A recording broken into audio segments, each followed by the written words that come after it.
Welcome to Mayor Brown's Tech Talks podcast.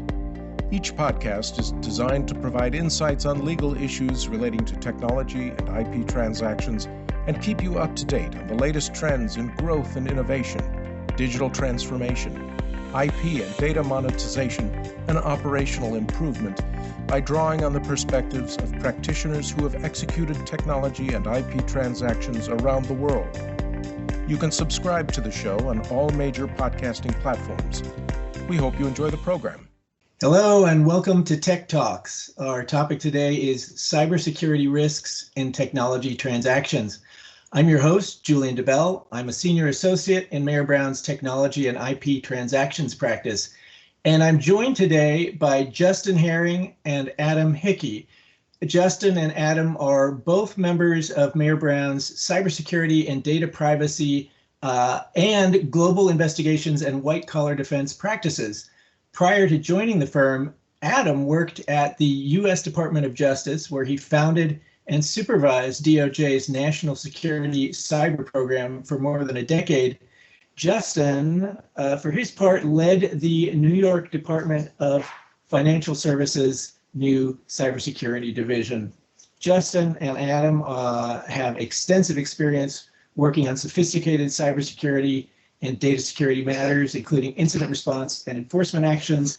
And we're very lucky to have them joining us here today. So look, Adam and Justin, I think most of our listeners understand that for companies engaging in technology transactions, that is to say, engaging third-party providers for their technology needs, their relationships with those providers are going to come with a certain level of cybersecurity risk. But honestly, unless they've been through a full-blown cybersecurity incident arising from one of these relationships, I think that understanding can be pretty abstract. So what I'm hoping we can do with you is draw on your experiences to make it more vivid for our listeners. So what have you seen out there that's shown you what third-party cyber risk looks like and the kinds of challenges that it can pose for businesses? Thanks, Julian. Thanks for having us on today. This is Adam Hickey. I want to take you back to 2017. It's early in the Trump administration. Within the White House, NSC, and security agencies, concern is growing about indications that Chinese state actors have compromised what Rob Joyce at the NSA would later call the high ground of the internet, managed IT service providers. As your audience knows, these companies remotely manage the information technology infrastructure of businesses and governments around the world. They have trusted access to thousands of the most significant enterprise networks and all of the intellectual property and proprietary business information those companies store there. This was one of the first major examples of third-party risk. Hackers could access one network, that of the MSP, and through that network fairly easily access the networks of all of its clients. They could steal trade secrets and confidential business information from the MSP's clients using RDP and never leave malware on the MSP client system. They had to hack only one company to get access to the data of all of its clients, and the risk of detection by those clients was much lower. So to put it mildly, I think this added a bit of an asterisk to the conventional wisdom that moving to the cloud was the solution to data security challenges. This became known as the Cloud Hopper campaign. Details about the extent of the intrusions depend on press and security research reports, as well as a DOJ indictment that followed a year or so later. But some of the reports suggested fairly sweeping compromises at a number of the world's largest MSPs, and with it, many of their significant clients. Thanks again for having us on. It is a pleasure to be here. I know you said earlier that, and I think it's right, it's hard to understand what kind of exposure you have to third-party cybersecurity risk unless you've been involved in an incident. Unfortunately, I think fewer and fewer companies are in the position of being able to say they've never been exposed to a third-party cybersecurity incident. This, unfortunately, is becoming the new normal. I think you can see that from several different sources. Some of that is I saw when I was at the New York Department of Financial Services. By 2022, third-party cyber incidents reported to the department outnumbered traditional first-party incidents. We're also seeing that in statistics that various cybersecurity organizations are compiling around cybersecurity incidents. And even at the firm here, a significant part of our work these days are for third-party incidents, third-party victims. This rapid growth in third-party risk has at least a couple of major sources. One is just the baseline reality that we become more interdependent every year. Like our world is just getting more digitized, more interconnected, more and more so each year. And it's hard to see when this trend is going to stop, if it even does stop in our lifetimes. And as a result of our world being more digitized, more interconnected, more reliance on technology vendors of all sorts, I think we are also facing increasing risk, increasing possibility that something valuable will be lost through those interdependencies, and increasing possibility that your business, your operations could actually be disrupted because of problems with those vendors, right? It's important to keep in mind too that we are dealing with, when you're talking about cybercrime and cyber adversaries of all sort, you're talking about intelligent, well-resourced adversaries who can respond to where the vulnerabilities are and where the opportunities are from their perspective to do us harm. So when there's a trend and there's a change in the change that I've described, we've seen over the last few years, maybe even the last few decades, in how we work, how organizations, how businesses operate, obviously cyber criminals move to take advantage of that. Right. As early, I was a cybercrimes prosecutor before I became a regulator. And I would say even a decade ago, cybercrimes prosecutors were seeing cyber criminals focusing on data aggregators as great targets, right? Why hack, whether you're a spy or a criminal, why hack retail when you can hack wholesale, right? When there are specific organizations that, like payments companies, right? Why steal credit card information one company at a time when a payments company might have it in large volumes, if that's what you're interested, if that's what you're cyber criminal interested in payments information. That interconnectedness too, IT interconnectedness has changed that as cybercrime has evolved from data theft to actual opportunities to either spy or through ransomware to disrupt organizations. You're also seeing not just data theft through third parties, but actual efforts to hack companies or disrupt their operations through their third parties. Adam talked about a great example of that, the CloudHopper case where he had a leadership role. We see it all the time. Most recently, the highest profile one just this year is the MoveIt incident, right? MoveIt is a technology for transferring files.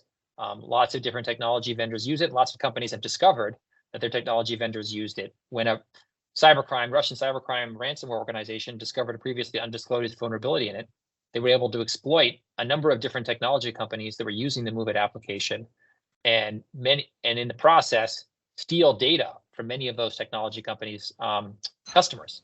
Right? We've seen a lot of insurance companies, for instance, filing 8Ks over this third-party incident. And that change in the landscape has meant that when I talk to in-house counsel these days, in-house cyber-focused counsel, they'll often say that sort of like week in and week out, they are dealing with third-party incidents in a way that, fortunately, they aren't on a weekly basis dealing with first-party incidents. Like I said, I think that's the new normal in this field. All right, so third party is a real concern across all of these type of cyber penetration, cyber theft cases you're seeing. I'm curious about ransomware. You know, it's a phenomenon, you know, where the object is not so much to steal data as it is to, you know, hold up the operations of a business and hold them hostage. We're not hearing about that in the news quite as much as we used to for a while. Is it still a concern, and how does third-party risk play into that type of incident? Yeah, I think, unfortunately, the reason that we read about ransomware less in the news is it's become less newsworthy because it's so common. I prosecuted the first sort of organizational ransomware strain called SamSam as a case that I investigated from 2016 to 2018. When they were shutting down in 2016 and 2017, you know, municipalities like the city of Atlanta, hospitals like MedStar Hospital and Hollywood Hospital, it was making national news. At the time, it felt almost like science fiction, right? That a company, a city could be shut down, a hospital could be shut down and turning away patients because of a computer attack. Unfortunately, it's not newsworthy because it happens all the time. I can recall a year or two ago when I had transitioned to working in New York State for the New York Department of Financial Services, talking to the state's incident response team and finding out that I think it was the summer of 2021, 5 hospitals around the state had been shut down by ransomware attacks. And even as somebody who works in this field, I hadn't seen it in the news. I only found out about it because I was talking to the responders. I find these days when I talk to folks who are about what I do, I see that as well. It used to be that when I explained I do cybersecurity work or cyber prosecutions, people might ask me what that meant. Nowadays, I feel like it's more likely that they tell me a story about how their business or their school or a neighbor's or a friend's business or school or hospital was disrupted or shut down by a cyber attack.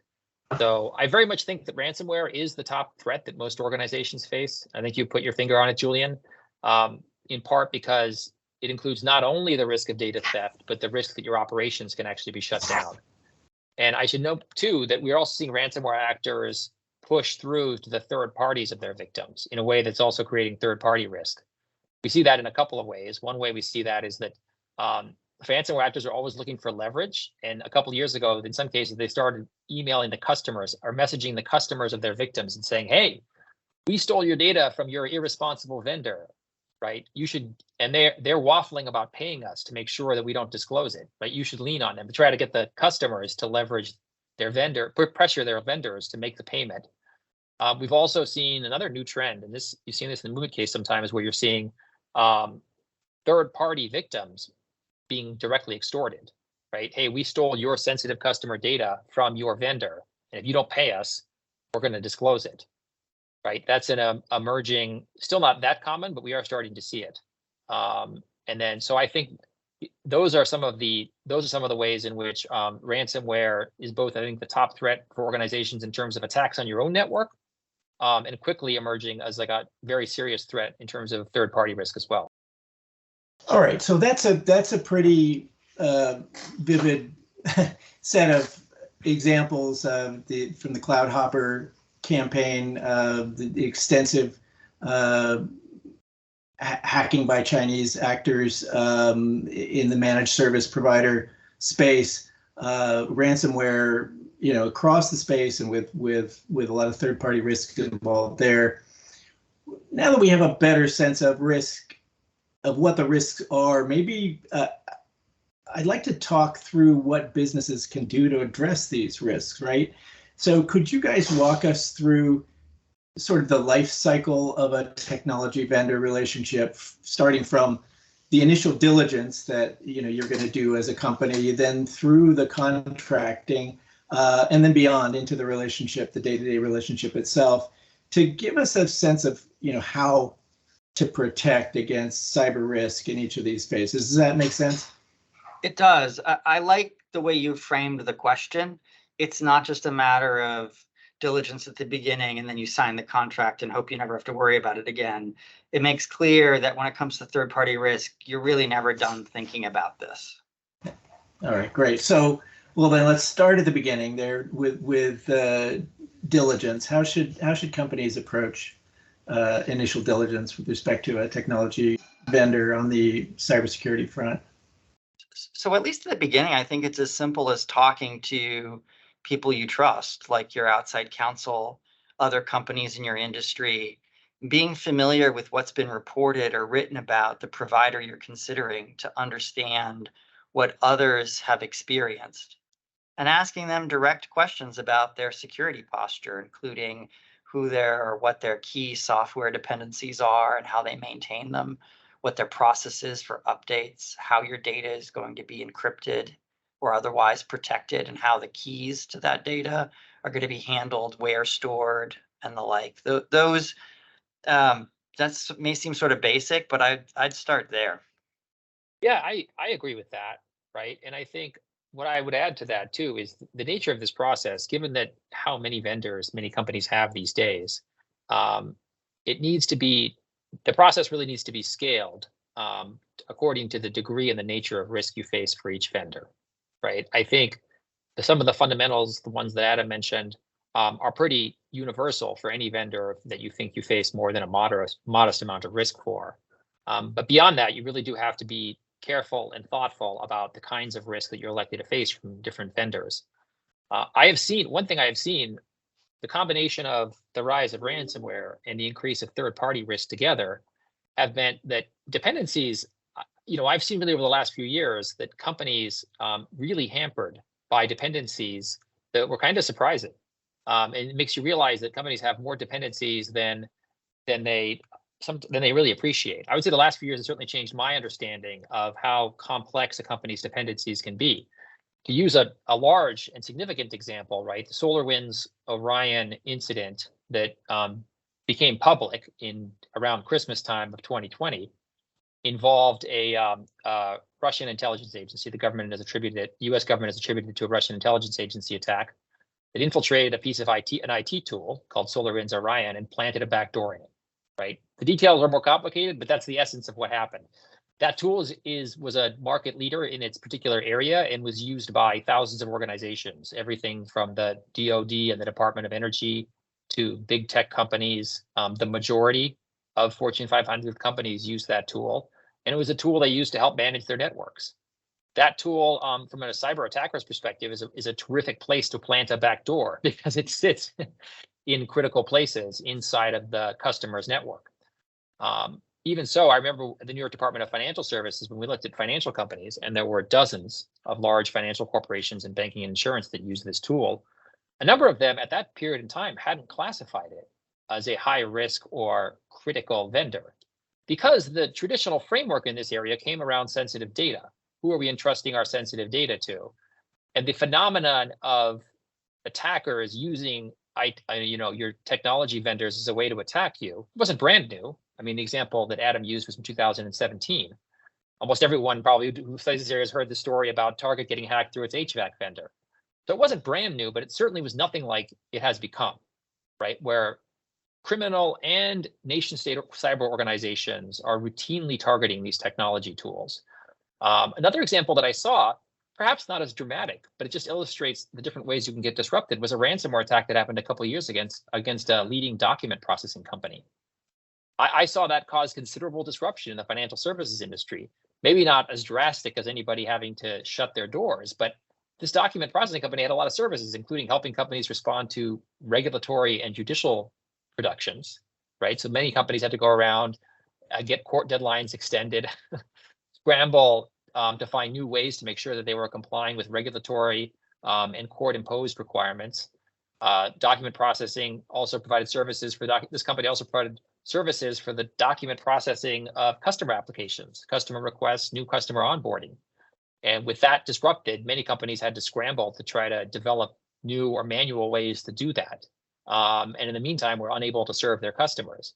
It sounds pretty innocuous, document processing, maybe not as important as the SolarWinds Orion thing, but it sort of, I think, thinking about that can help open your eyes to the sheer number of these dependencies that exist, right? And the different ways in which a business can really be harmed by the loss of a vendor that might not at first glance or on its surface seem especially critical. And I think for regulated companies, I would also point out, if you're in the financial services space especially, but increasingly in other sectors as well, you're going to have regulatory mandates around your third-party risk program. They're going to include due diligence. So I think being cognizant of that, certainly we had that in the New York Department of Financial Services, cybersecurity regulation, a requirement for a third-party risk program that included a due diligence part that's scaled to the risk of the relationship, and that has policies and procedures for both assessing and measuring that risk with your different vendors. So the regulatory aspect is also a fast-growing aspect here, and something that I think any company that's in a regulated space needs to be aware of too. So diligence is key before you enter into the contract. Once you get into the contracting phase, what are some of the key terms you're going to want to push for to protect against the evolving nature of cyber risk? So the CloudHopper campaign may have been one of the first reminders to focus on language in a services agreement that sets the trigger for receiving notice that you, as a service customer or outsourced buyer, have a risk to your data. Let me explain what I mean by that. Not every incident that impacts your vendor is going to mean that your data or your network has been compromised. but you want to know at some point, short of certainty, whether there's a real risk that an incident may have impacted you. During DOJ's investigation of the CloudHopper campaign, it became clear just how much of an existential threat a security breach can pose to a service provider. Because if there's even a rumor that their network has been breached, it could create maybe unwarranted panic and could really significantly impact their business. And I think it's for that reason that this was one of the toughest investigations I saw in terms of winning cooperation from a potential cyber victim. And I think part of the reason for that, we discovered, is that they did not want to share or couldn't share information about what was happening with the US government that they weren't sharing with customers, maybe because they lacked insight, or at least at that stage of the investigation. So to advance the investigation, we actually resorted to compulsory legal process, which is a bit unusual. Victims usually share information voluntarily or pursuant to a friendly subpoena. We sought a list of providers' customers whose networks might have been compromised. The provider did not like that because it would trigger their obligations to notify customers that they had shared their names with us. But that was kind of the point. We were hoping to force a conversation between the provider and their customers about what was going on and the potential that data might have been compromised. And that, looking back on my time in the department, was one of the more aggressive moves we took with respect to a cyber victim. But we also thought we had a duty not only to the provider, but to their customers downstream. Right. And so as a customer of these providers, you don't want to have to rely on that kind of aggressive government action to find out what's going on at the provider, right? You're hoping to have contract terms that will give you a little bit more of an advance notice. Okay. Right. Somewhere between certainty, perhaps, that your data has been accessed, but something short of that where there's a risk to it. Another contract term concerns the logging or monitoring of access to your data. It doesn't mean much to have a trigger that says you'll be advised if there's a risk to your data if your vendor has no way of knowing whether your data is exposed, right? And do you have to pay extra for that? Like, is that included in the value meal, or is that an extra cost? It's not going to mean much for you to hear, well, we have no evidence that you were compromised or that your data was stolen, if there are no sensors or systems in place to reveal whether it was. In the course of the SolarWinds remediation, when I was at DOJ, we learned just how important it was to have certain features turned on to allow us to figure out exactly what was exposed or accessed by the actor.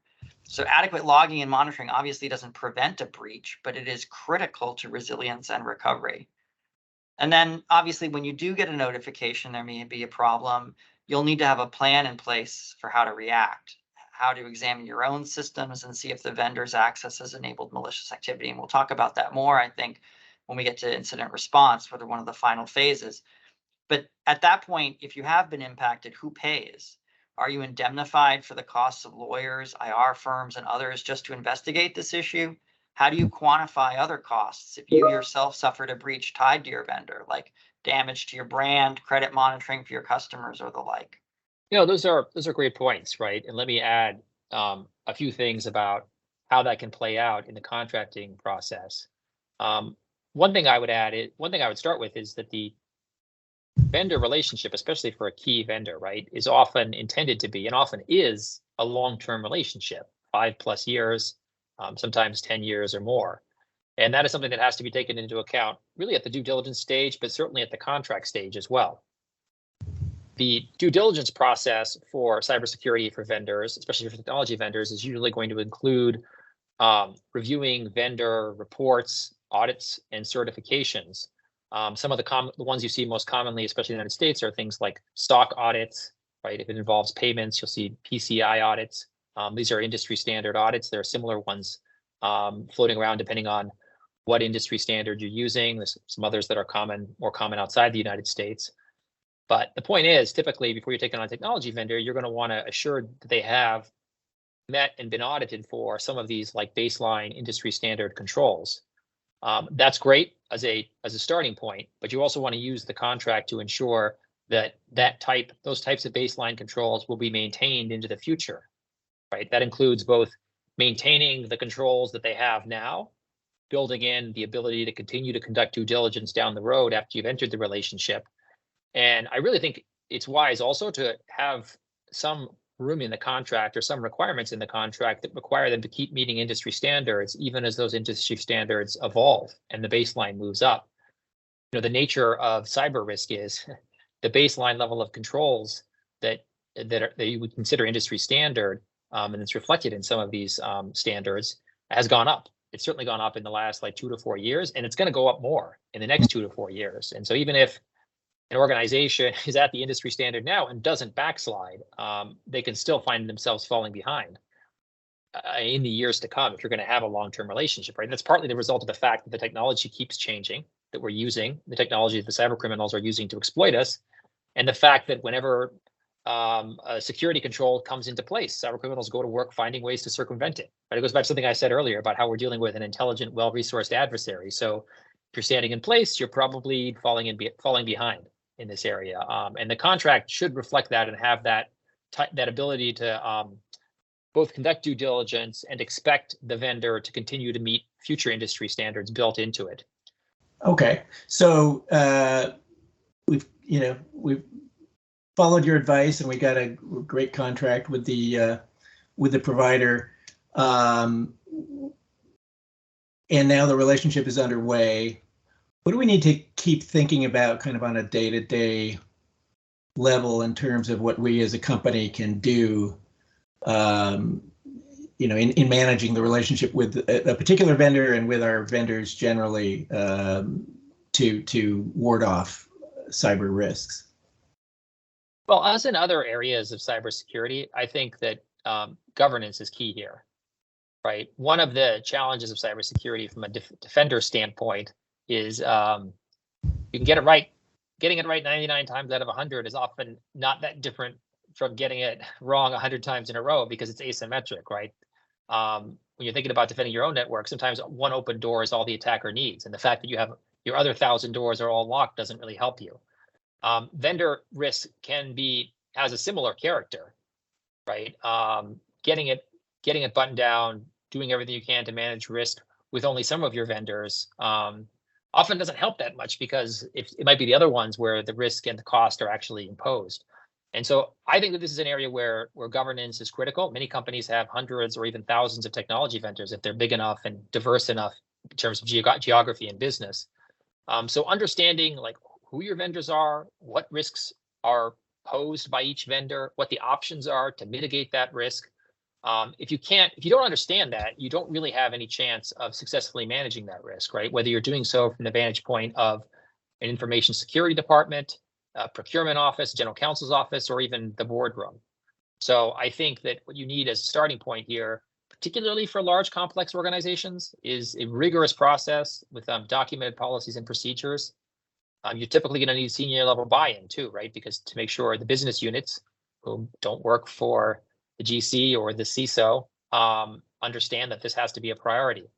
One of the problems that many firms and companies have faced in terms of cyber risks, what they call shadow IT, right? Where big organizations with a lot of different subsidiaries or offices, you might have different offices or different subsidiaries buying their own technology, right? And that's not subject to the controls that are being run from the headquarters. Vendor management is very similar, right? I think you need a strong policy and really an enforced policy to make sure that every vendor that's used by anyone anywhere in the company, especially in the technology area, is subject to the same controls and the same process. This can be a hard area to get right. Traditionally, vendor management, cybersecurity is sort of the new kid in terms of vendor risk and vendor management. I have seen a lot of large companies put a fair amount of work into rebuilding or redesigning their vendor management process, so it includes these kinds of security considerations from the beginning. Because it is challenging to take your existing processes and graft in all the different security steps at each stage that we've been talking about today. It surprised me, Justin, just how little interest some companies had in the extent their vendors had access to their network or to their data and what they did with it. It was sort of okay, we have a vendor in place to provide this service, and we're not going to worry about the specifics, how the sausage is made.